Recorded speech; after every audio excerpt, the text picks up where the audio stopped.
Good morning, everyone. True Zero Emissions here. Okay, so I figured out that somehow running in parallel with the headlights, this is really amazing to me. The circuit's so sensitive. I'm just going to say it that way because I don't know how else to describe this. And maybe there's a way around this. I'll have to talk to Robert and see if he knows of any ideas. For those of you that are familiar with Robert, he likes to do a little bit of electrical engineering himself. Well, what happened was, because I was running in parallel with the existing headlights,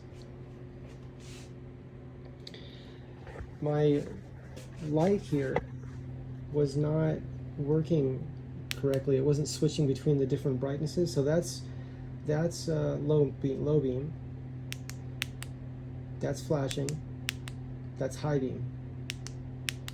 Low, flashing, high.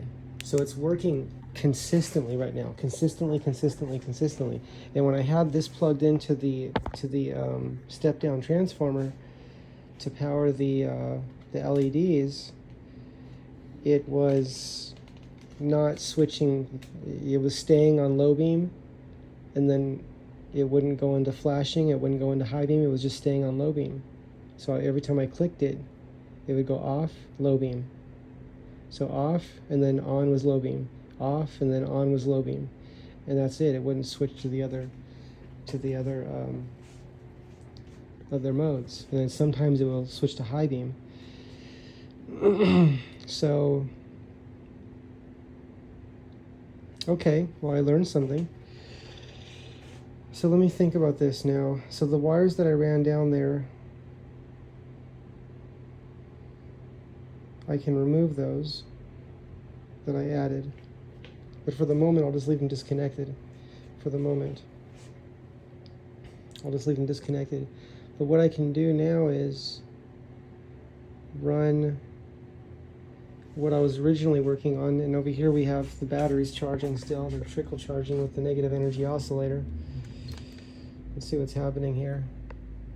So yeah, the voltage has definitely increased. I was at 23 volts exactly when I started charging these two. These two are being charged in series, the top two. So they're almost at 24 volts now. This is charging those two batteries. What I'm probably going to do, I may do, is once the voltage goes up a little bit more, because the bottom two are at 12 point something volts. When the voltage gets closer, I'm probably going to plug this one and the bottom one in parallel, this one and the bottom in parallel. These two are already in series, so I'll see if I can do that, and then that'll allow me to charge all these batteries up under these conditions here. Now, my understanding is that when we're charging batteries, it's always best, when we're working on rejuvenating batteries, which is what I'm doing here, it's always best to charge them in series. The reason I'm not putting all four of these in series is because, well, how much would that be? How many volts would that be if all four of these in series? So we're at two of these are 24. Oh, 48. Oh, this will go up to 48. I could actually charge all four of these in series. I might just do that, because that's the way the batteries like to be charged. I just didn't know I had enough voltage here. I thought I was going to be above the limit, but I'm actually right at it. I'm right at the limit at 48 volts. But it also says here, charges 1 to 48 volt batteries, and then it says or higher depending on input voltage. But the paperwork that comes with this says not to exceed a certain power parameters, and I think that's both input and output. So anyway, everyone, this is just an update to let you know what's happening. But once those are ready to go, and I could also use some other batteries, I could probably just make a battery down there. I have this battery, but I don't think this is any good. This one was totally depleted. This might be a way to go. I did rejuvenate this for a few days. It's holding at 38 volts. It's a 48 volt battery, but it was completely drained when I received this as for my experiments. It was from a I think they call them hoverboards, even though they don't. It's more like I don't know why they call it a hoverboard, because it's not hovering off the ground. Even though we know that is possible, we can hover, right? Let's see.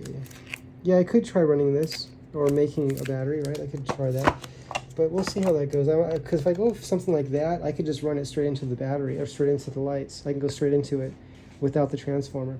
The transformer was only to be able to use the big battery and step the voltage down. Oh, wait a second. I just thought of something. Since we're already here, I just realized something. See, the whole thing about running off the light switch was I thought it would be nice to use the light switch, right? But I can just take these two wires that I went into parallel with the light switch, and I could run them to the battery. The battery's these big cables, right? There's one here and there's one down here, and just run it to a switch. Have a switch and a fuse. So that's a way of accessing the battery power separately, and that way I'm not worrying about these batteries draining, and I don't know how long they would last. We could run it off the big battery, the big 2,500 watt hour battery. Okay, everyone, that was just an update video. See you soon again. So yeah, I can keep the wires there. Yeah, I'll just connect them to something else, right? And then put a switch in there.